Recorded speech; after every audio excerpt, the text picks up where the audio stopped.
सबको पता है और ईरान को बेहतर तरीके से पता है कि पूरी तरह से ईरान बड़े खतरे में है। ईरान का इलाके में प्रभाव कम हुआ है।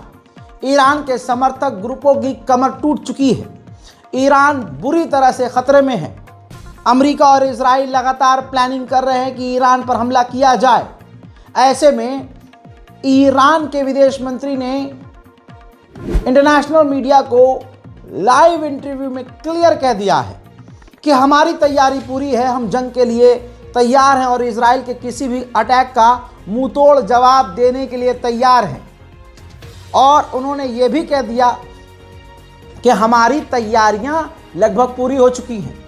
मेरे दोस्तों, पिछले कई वक्त से देखा जा रहा है कि ईरान मिसाइलों और डिफेंस सिस्टमों की तैनाती कर रहा है। ईरान रशिया से फाइटर जेट ले चुका है और ईरान के जो पायलट्स हैं वो फाइटर जेट उड़ाने की ट्रेनिंग भी ले चुके हैं। ईरान को बेहतरीन तरीके से पता है कि उसके लिए ये बड़ा ख़तरा है और इस वक्त बहुत कमज़ोर हालात हैं कि ईरान पर कभी भी हमला किया जा सकता है, क्योंकि अमेरिका के मिनिस्ट्री में भी प्रेशर डाला जा रहा है बाइडन के ऊपर कि भैया अटैक आप कर दो। ऐसे ही मोसाद इजराइल से कह रही है नेतन्याहू से कि ईरान पर हमला करने का ये सुनहरा अवसर है, कभी भी कुछ भी हो सकता है। ऐसे में ईरान के विदेश मंत्री ने साफ साफ कह दिया है कि हम तो पूरी तरह से हमले के लिए तैयार हैं और जवाब देने के लिए तैयार हैं और ऐसा जवाब देंगे कि दुश्मन हमेशा याद रखेगा। ईरान की जीडीपी बेकार है, ईरान के अंदर गरीबी हद से ज़्यादा है, ईरान के अंदर बेरोज़गारी भी है, बहुत चीज़ें हैं और ईरान के पास जितना पैसा होता है वो मैक्सिमम ईरान अपना पैसा अपने डिफेंस और हथियारों में खर्च करता है। अब ईरान के लोग तमाम चीज़ें बर्दाश्त करते हैं, गरीबी झेल रहे हैं, बेरोज़गारी झेल रहे हैं, भुखमरी भी चल रही है, कई इलाकों में बहुत ज़्यादा गरीबी है। लेकिन ईरान के लोग जानते हैं कि हमारे मुल्क का पैसा डिफेंस में अगर नहीं लगाया गवर्नमेंट ने तो दुश्मन सीधा हम पर हमला करके ईरान को तहस नहस भी कर सकता है। हजरात, उधर हिजबुल्लाह भी बहुत गुस्से में आ गया है। हिजबुल्लाह के लीडर का बयान क्लियर है। हिजबुल्लाह के लीडर ने कहा कि अब हमारे सब्र का बांध टूट रहा है। हसन नसरुल्लाह के बाद जो अब लीडर उनकी जगह पर आए हैं तेहरान की सरजमीन से, उन्होंने बयान जारी करके साफ उन्होंने कह दिया है कि इजराइल लगातार उल्लंघन कर रहा है, लगातार लेबनान के अंदर घुस रहा है, लगातार बमबारी कर रहा है, सीज फायर का वो कोई कानून नहीं मान रहा है और अब ऐसा लगता है कि हमारा सब्र का बांध टूट जाएगा। यानी हिजबुल्लाह ने भी कह दिया है कि हम इजराइल पर हमला शुरू कर सकते हैं। उधर हिजबुल्लाह के मेंबर ऑफ पार्लियामेंट ने लेबनान के पार्लियामेंट स्पीकर से भी मुलाकात की है। इंटरनेशनल ऑर्गेनाइजेशन ने जानकारी दी है कि इजराइल के बिल्डोजरों ने जो यूएन की पोस्ट थी जो कि लेबनान के अंदर थी और वो इंटरनेशनल मिलिट्री फोर्स की पोस्ट थी जिसके ज़रिए टावर के ज़रिए गतिविधि पर नज़र रखी जाती थी कि कौन गलती कर रहा है। इजराइल की तरफ से कुछ हो रहा है, लेबनान की तरफ से कुछ हो रहा है, हिजबुल्लाह तो कुछ नहीं कर रहा है। इंटरनेशनल ऑब्जर्वेशन ऑर्गेनाइजेशन का यानी इंटरनेशनल मिलिट्री का वो ऑब्जर्विंग पोस्ट था। खबर यह है, अंतर्राष्ट्रीय संगठन ने बताया कि इजराइल ने अपने बिल्डोजर के ज़रिए उस ऑब्जर्वेशन पोस्ट को ही तोड़ दिया है। उधर में दोस्तों अब बात करते हैं ईरान की। तो शॉर्ट में तस्वीर दिखा रहा हूं सबूत के तौर पर। ईरान जंग की तैयारी भी कर रहा है, ईरान ग्राउंड पर नज़र आ रहा है। ईरान की मिलिट्री ज़बरदस्त तरीके से इस वक्त हवाई सेना, जल सेना, थल सेना पूरी तरह से एक्टिव नज़र आ रही है। हथियार पूरी तरह से रेडी हैं, डिफेंस सिस्टम पूरी तरह से एक्टिव हैं और लगातार ईरान की मिलिट्री अमेरिका और इजराइल को किसी भी हमले का जवाब देने के लिए तैयार नजर आ रही है। ईरान के विदेश मंत्री ने जो कहा वो सामने अब नजर भी आ रहा है। वहीं ईरान के विदेश मंत्री ने यह भी कह दिया है कि हम कंस्ट्रक्टिव बातचीत के लिए एक पॉजिटिव वे में हमारे न्यूक्लियर प्रोजेक्ट पर बातचीत करने के लिए किसी भी देश से बातचीत के लिए तैयार है। उधर एक बार फिर से जो देश झुक नहीं रहा है, जो संगठन झुक नहीं रहा है, उसका नाम हूती है।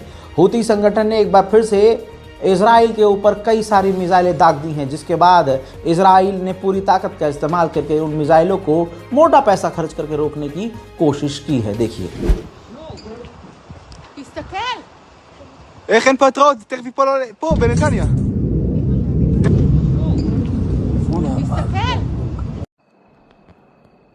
עכשיו מעל בית שמש.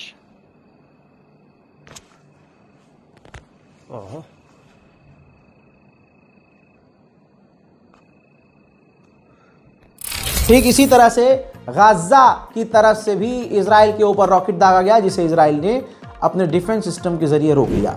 उधर अल-कसाम ब्रिगेड ने भी ऐलान करके बताया है कि हमने इजराइल के 5 टैंकों के ऊपर हमले किए हैं। हजरात मोहतरम, उधर नेतन्याहू के खिलाफ इजराइल के अंदर ही गुस्सा फूटता हुआ नजर आ रहा है। हजरात, ये तस्वीर देखिए, ये यहूदी ही लोग हैं, ये दूसरे लोग नहीं हैं, ये फिलिस्तीनी नहीं हैं जिनको मारा पीटा जा रहा है। अब जो इजराइल के अंदर यहूदी नेतन्याहू के खिलाफ प्रदर्शन कर रहे हैं, इजराइल की पुलिस मिलिट्री उन्हें बुरी तरह से पीट रही है, मार रही है, गिरफ्तार कर रही है। तस्वीर आपके सामने है।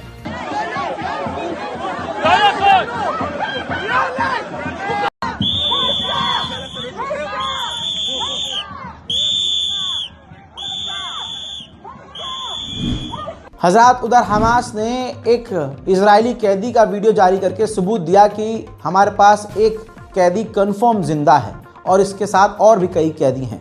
जिसके बाद स्पेशली जिस बंदे का वीडियो जारी किया, यहूदी बंदे का, उसके परिवार से नेतन्याहू ने मुलाकात की और कहा कि उन्हें हम वापस लाने के लिए पूरी कोशिश कर रहे हैं। नेतन्याहू की सरकार मुसीबत में है क्योंकि यहूदी अब खुद खिलाफ हो गए हैं। तस्वीर आपके सामने है। इजराइल के जो विदेश मंत्री हैं, उनका जो यहूदी प्रदर्शनकारी हैं खुद पीछा कर रहे हैं, नारेबाजी कर रहे हैं, मुंह पर जलील कर रहे हैं, उल्टा सीधा बोल रहे हैं और इस जंग के खिलाफ हैं और कई तरह की आपत्तिजनक बातें कर रहे हैं। और उनकी मांग बिल्कुल सही है कि ये जंग बंद होनी चाहिए। हमारे लोग जो हमास की कैद में हैं उनको वापस आपको लाना चाहिए, जो कि आप उनको लाने के लिए कुछ नहीं कर रहे हैं। उधर एक हिंद रजब फाउंडेशन इंटरनेशनल ऑर्गेनाइजेशन है, ह्यूमन राइट एजेंसी है, इसने ब्राज़ील की गवर्नमेंट को जानकारी दी कि एक इजराइल का सैनिक गाजा के अंदर नरसंहार करके छुट्टियां मनाने के लिए ब्राज़ील यानी आपके मुल्क आया है, अयाशी कर रहा है, घूम फिर रहा है। आप इसके खिलाफ कार्रवाई कीजिए। बड़ी बात यह हो गई कि ब्राज़ील की कोर्ट ने तुरंत कार्रवाई का आदेश दे दिया है और अपने फोर्स को, मिलिट्री को आदेश दिया है कि इसे ढूंढे, इसकी जांच करें। बात करें अब फिलिस्तीन के वेस्ट बैंक की, तो वेस्ट बैंक में एक और फिलिस्तीनी बच्चे को इजरायली मिलिट्री ने गोली मारकर शहीद कर दिया है। वहीं एज़ यूजुअल फिलिस्तीनियों के इलाकों में, गाँव में, ये देखिए जो इजराइल के सेटलर्स हैं उन्होंने हमले किए हैं और उनके घरों में आग लगा दी है। उधर बाइडन ने कुर्सी छोड़ने से पहले एक बार फिर से $8 बिलियन की मदद जो है अप्रूव कर दी है इजराइल के लिए। उधर हमास के प्रवक्ता ने साफ कहा है कि हम खुद इजराइल के साथ जल्द से जल्द हॉस्टेज डील चाहते हैं ताकि हम कैदियों की अदला बदली कर सकें। वहीं गाजा के अंदर अस्पतालों के आसपास इजराइल जो है फ्लेयर्स फेंक रहा है, फ्लेयर्स के जरिए हमले कर रहा है।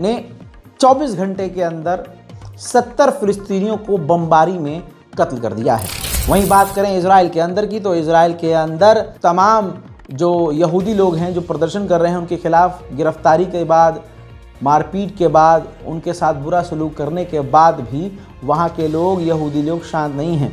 बताना चाहूँगा कि बड़े बड़े सड़कों पर, बड़े बड़े इलाकों में, बड़े बड़े शहरों में और सरकारी बिल्डिंगों के बाहर यहूदी 24-24 घंटे के लिए प्रदर्शन कर रहे हैं। एक झलक देख लीजिए।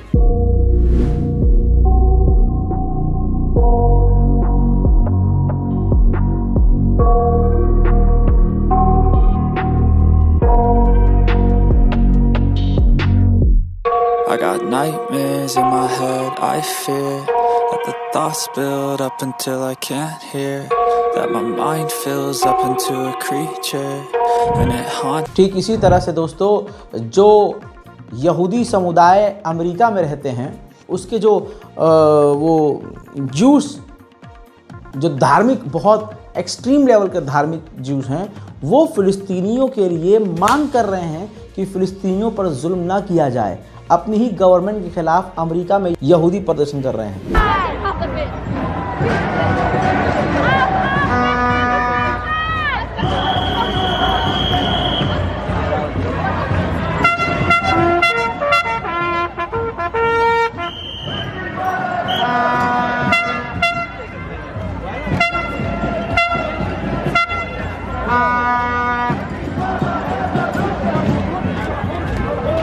उधर बहरीन के मुसलमान भी सड़कों पर उतर आए हैं और लगातार फिलिस्तीन के समर्थन में प्रदर्शन कर रहे हैं।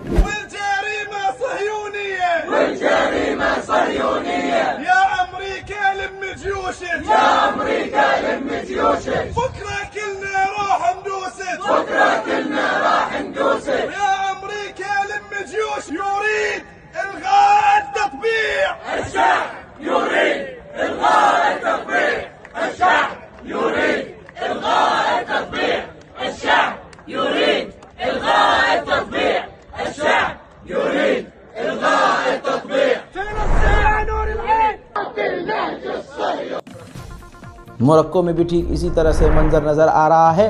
मोरक्को के लोग सड़कों पर फिलिस्तीन के लिए उतरे हुए हैं।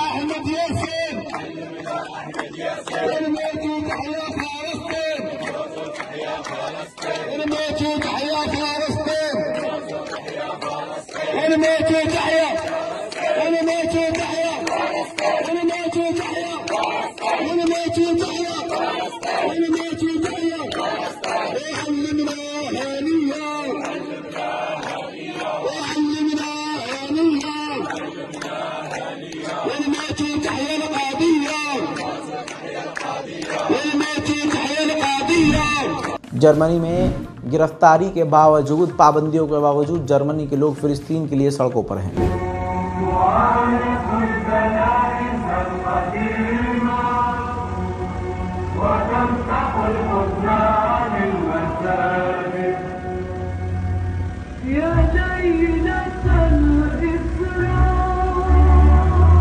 ऑस्ट्रेलिया के अंदर जबरदस्त प्रदर्शन फिलिस्तीन के लिए जारी है।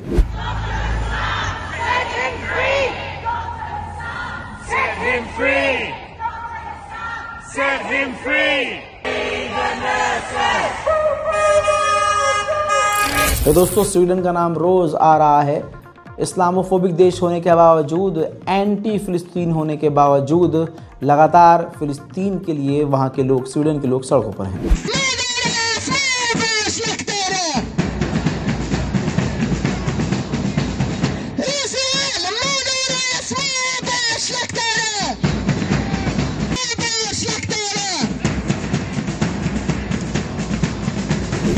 मेरे दोस्तों, खबर ये चल रही है अब वेस्ट में कि जब डोनाल्ड ट्रंप सीट संभालेंगे और बाइडेन के जाते और ट्रंप के आते ही थोड़ी बहुत मदद गाजा के अंदर जो इजराइल जाने भी दे रहा है, वो मदद पूरी तरह से बंद करवा दी जाएगी। अब एक छोटा सा कुछ अपडेट ब्रेकिंग न्यूज़ के तौर पर मैं सीरिया से आपको दे दूं।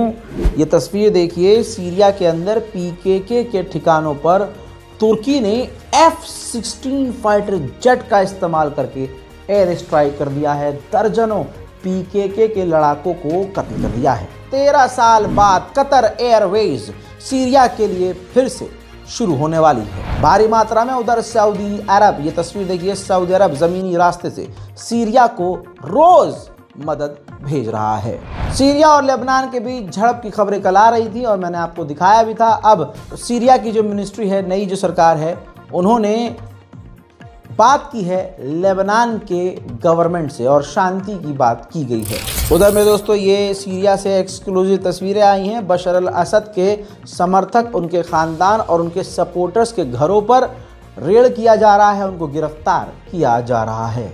उधर इजिप्ट ने भी सीरिया को 15 टन की मदद भेजी है।